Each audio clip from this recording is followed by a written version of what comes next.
Pero el problema por el que no ha ocurrido que ese crecimiento se traduzca en un bienestar del ciudadano no tiene que ver con la Constitución del 93. Pueden tener la del 79, la que quieran, y el problema va a ser el mismo si no se cambia a quienes tienen en sus manos la toma de decisiones y el gasto público.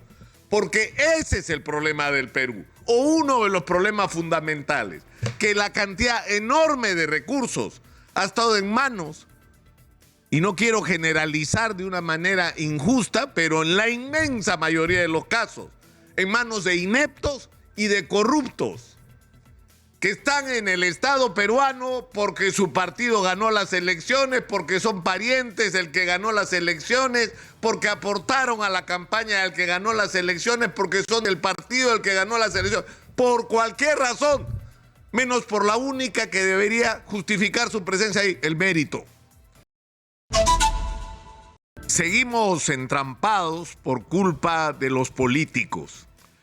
Y yo creo que ya a estas alturas está absolutamente claro que el principal problema del país es una cadena, ¿no?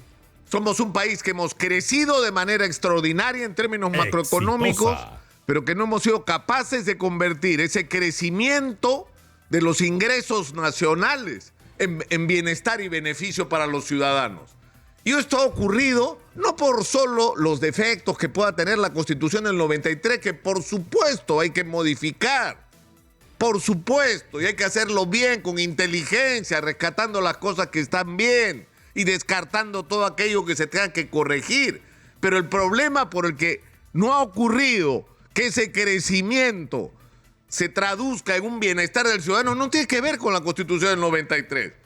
Pueden tener la del 79, la que quieran, y el problema va a ser el mismo si no se cambia a quienes tienen en sus manos la toma de decisiones y el gasto público.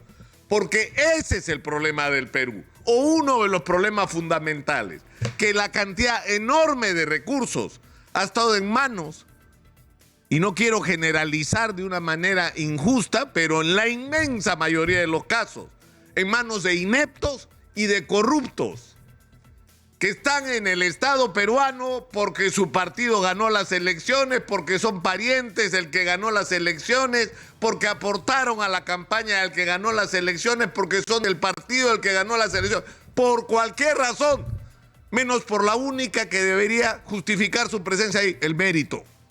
Pero en segundo lugar, están ahí para meter la uña, pero con todo, de manos y pies, para levantarse todo lo que puedan. Esa ha sido la tragedia nacional estos últimos años.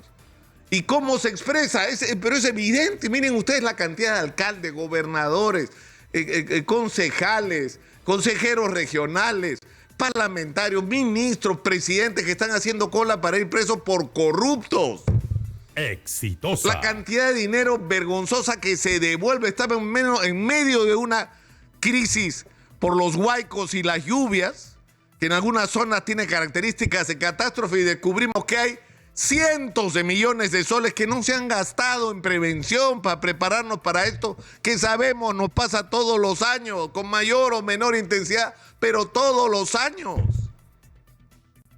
Entonces, ahí está el centro de la tragedia nacional. Y eso es lo primero que hay que cambiar, porque no tenemos partidos en el sentido literal de la palabra, es decir, partidos políticos ¿qué es lo que debería ser un partido político? Gente que se junta porque tiene un sueño común, porque tiene una interpretación común de la realidad peruana, porque tiene ideas sobre cómo transformar ese país. Eso hace rato que no existe. Los partidos son grupos que se juntan porque hay un señor que quiere o señora que quiere ser presidente o presidenta. ¡Punto! El programa no importa un carajo, porque presentas de programa cualquier cosa que vende en la campaña electoral, y una vez que estás en el gobierno haces cualquier otra cosa. Se ha repetido sistemáticamente. Pero escúchenme, desde Fujimori, no al shock, y lo primero que hizo fue shock. Ollanthumala, ¿se acuerdan? La gran transformación, lo único que se transformaron fueron sus cuentas bancarias.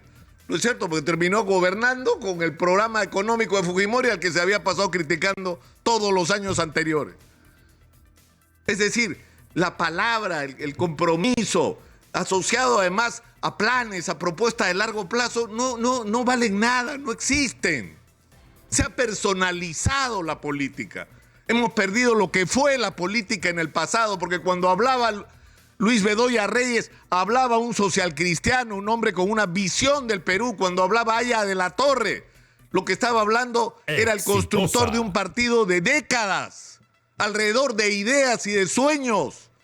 Y cuando hablaba Carlos Malpica, hablaba alguien que representaba, o Alfonso Barrantes, a un sueño compartido de un sector de la sociedad peruana que era la izquierda.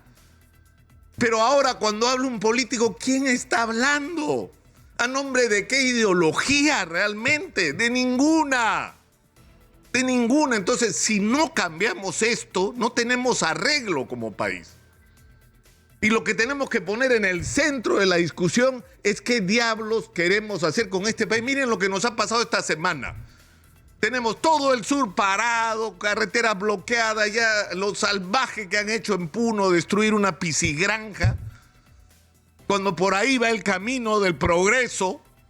Es decir, deberíamos tener piscigranjas por todo el país. Eso es parte, o sea, los chilenos están haciendo lo que nosotros podríamos hacer por 10. Y lo poco que estamos haciendo se destruye. Pero en el otro lado, en Cajamarca, ¿cuánta gente hay en Cajamarca ahorita? 50,000 personas en un concierto, en un evento, en las calles celebrando el carnaval. Eso es una señal de las enormes posibilidades. No es Cusco, ¿eh? No es Puno, no son los tradicionales destinos turísticos, no es Larcomar, Miraflores, no, señor, es Cajamarca. 75,000 personas han ido a Cajamarca y van a seguir yendo en estos días. Y eso es una señal de lo que se podría hacer en el Perú con el turismo. O sea, rascamos tener 2 millones de turistas cuando deberíamos tener 20 millones de turistas, si hacemos lo correcto, porque tenemos el turismo, la minería, la agricultura, la gastronomía. Tenemos la Amazonía, que es una fuente extraordinaria no solo para atraer turistas, sino para además generar productos salidos de la naturaleza, que es lo que el mundo quiere consumir. Respetando la naturaleza, hacemos cosmética y medicina natural y enriquecemos a las comunidades sin dañar el medio ambiente.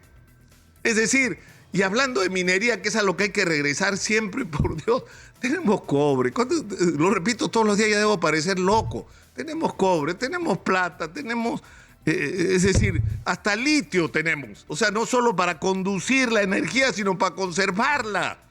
Pero hay que sacarla de abajo de la tierra, porque enterrada no nos vale de nada. Y para eso hay que asociarnos a los inversionistas extranjeros y hay que resolver por los próximos 50 años los problemas con las comunidades, enriqueciendo a las comunidades, haciéndolas socias del proceso de explotación del mineral que ha estado bajo sus pies por siglos. Esas son las cosas en las que tendríamos que ocuparnos hoy, pero como no tenemos tiempo porque andamos acuchillándonos entre peruanos, ese es el tema. ¿Y de qué depende? Yo creo que es muy simple. Si la gente que está en las cámaras de comercio, en las asociaciones de micro y pequeños empresarios, que además son los que le dan chamba a la inmensa mayoría del país y que son a los que menos apoyo y respaldo se le da, si esta gente no se organiza, si esta gente no hace oír su voz. El otro día hemos oído a un dirigente de los mineros informales, a quienes se acusa como delincuentes. Y este señor nos dice, somos 500,000 de mineros informales, hace 10 años que queremos formalizarlos, pagar impuestos, respetar el medio ambiente, y no tenemos con quién hablar porque nos cambian de presidente y de ministro, como de ropa interior. Es decir, hay ideas, hay en las universidades, en los colegios profesionales. Hay gente que está generando ideas, planes, propuestas. Toda esta gente tiene que hacerse oír, tiene que juntarse para obligar a los partidos políticos a que se pongan en sintonía.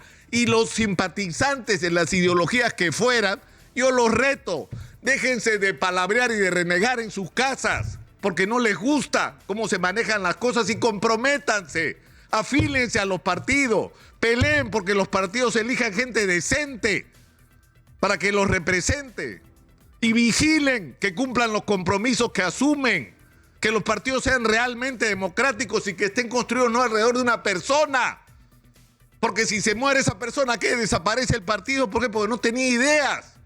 Peleen por sus ideas. Yo creo que es la única manera de salir. Yo no sé en qué va a acabar esta bochornosa situación que estamos viviendo. Yo creo que nadie lo sabe. Si va a renunciar Dina Boluarte, si van a adelantar las elecciones, ya a estas alturas, lo que cada día recibimos de mensaje de parte de la clase política que son una vergüenza. Son una vergüenza, no nos representan, no merecen estar donde están. Pero es responsabilidad nuestra cambiarlos y cambiarlos por algo mejor. Depende de nosotros, no depende de ellos, depende de nosotros, de los ciudadanos, y que asumamos por nuestra responsabilidad también, ¿no? De eso se trata. Soy Nicolás Lucar, esto es Hablemos Claro, estamos en Exitosa.